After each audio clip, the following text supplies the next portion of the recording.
Comair's full-year revenue came in 29% higher at 5.4 billion rand and earnings up too. Rising operating costs were posed as a threat to low-cost airlines in this period. Now the Comair CEO, Eric Venter, joins me to unpack the number.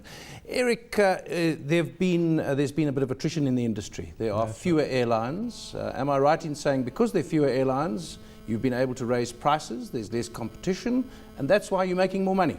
Well, it actually worked the other way around. The prices went up already at the beginning of 2012 in response to the massive increase in the fuel price.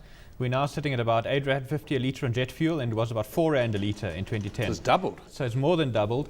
Like I said, the price increase actually happened at the beginning of 2012.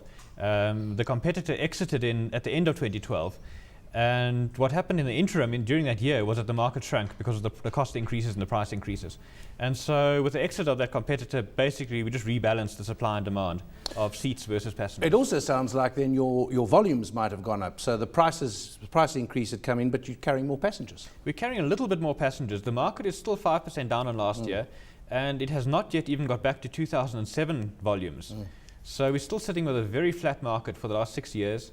But yes, we've managed to get the revenue up, and fortunately, we did recover the cost inflation. On top of that, we recovered on the basis of a new IT system platform. We put an enterprise system in, and that increased our control over inventory, our better pricing prediction, and also better revenue integrity in terms of ensuring that any seats that are booked are actually valid passenger bookings, and don't end up as empty seats on the aircraft.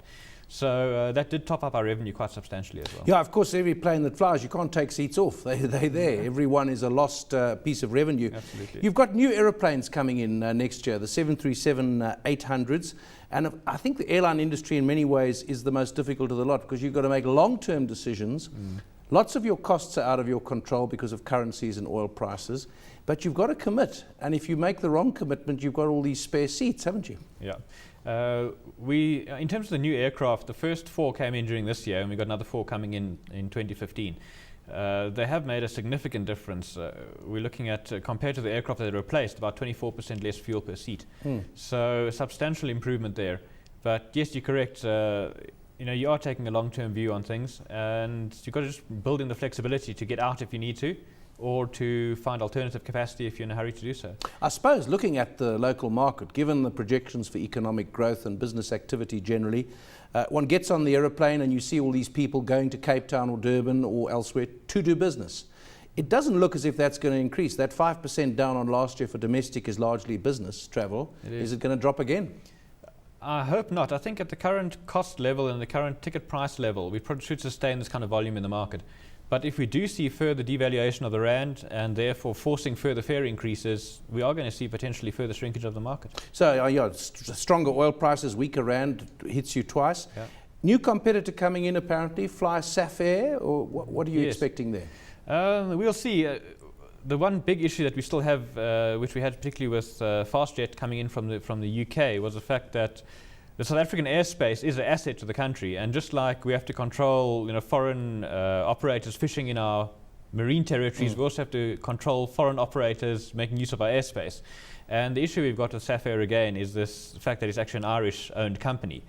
It's put together all kinds of share structures to sort of but isn't this is the protectionist argument? We don't want Walmart here. We don't want these foreigners coming in and making life difficult for us, and the others have to drop their prices.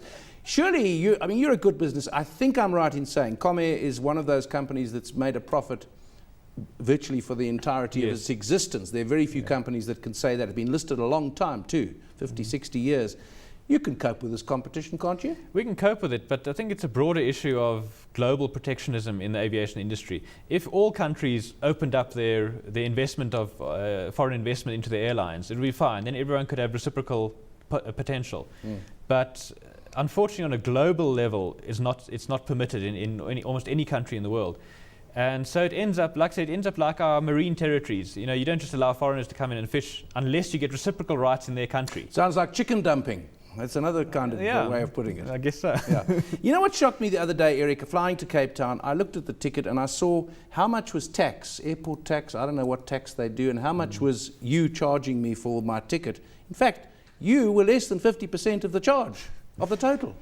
We have certainly seen a dramatic increase in airport costs. A lot of it is paying now for the World Cup. But in the current AXA 5-year capital expenditure cycle, the tariffs will have gone up by 161%.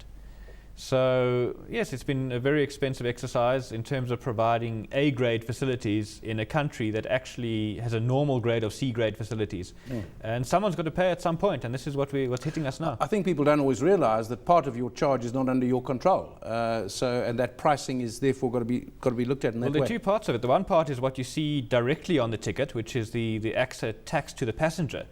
But the other 50% of that tariff gets charged directly to the airline, which it also has to pass on in the ticket price.